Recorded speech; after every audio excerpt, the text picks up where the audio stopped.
श्री गणेश, श्रीराम, जय हनुमान. रामनवमी आता येत आहे. वाल्मिकी ऋषींनी नारदांकडून दीक्षा घेतली.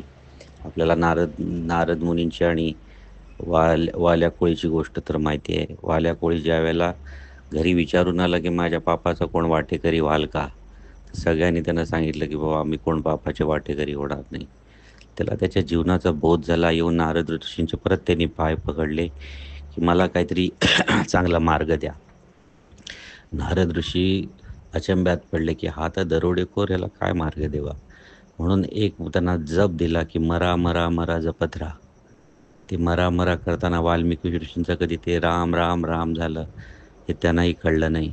आणि बरोबर 14 वर्षांनी ज्या वेळेला हा राम शब्द नारद ऋषींच्या कानावर पडला, योग सिद्धीनी पूर्ण नारद ऋषी वाल्मिकी ऋषींच्या जवळ आले आणि त्यांच्यावरती वारूळ साचलं होतं, त्यातून त्यांना बाहेर काढून त्यांना त्यांना चांगला एक आशीर्वाद दिला की राम, परमात्मा राम परत रावणाच्या सर्व आसुरी शक्तींनी जो मानवाला त्रास देत आहे त्याचा संहार करण्यासाठी राम जन्म घेत आहे.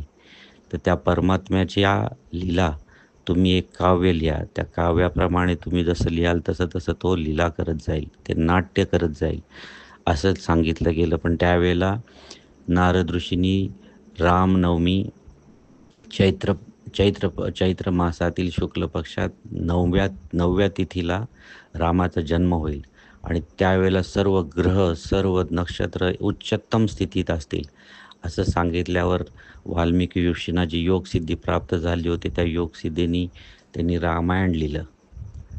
आणि लोकांच्या ज्या काही टीका आहेत की वाल्मिकी ऋषींनी अगोदर रामायण लिहिलं आणि मग रामाने सगळं केलं, त्याच्यावर हा एक उत्तर आहे की आपण आपल्या घरात एखादा अपत्य जन्माला आला की आपण त्याची एखादा जर श्रेष्ठ ज्योतिषी असेल तर तो एकदम परफेक्ट सगळं लिहून देतो की बाबा हे असं असं होईल, हे असं असं होईल.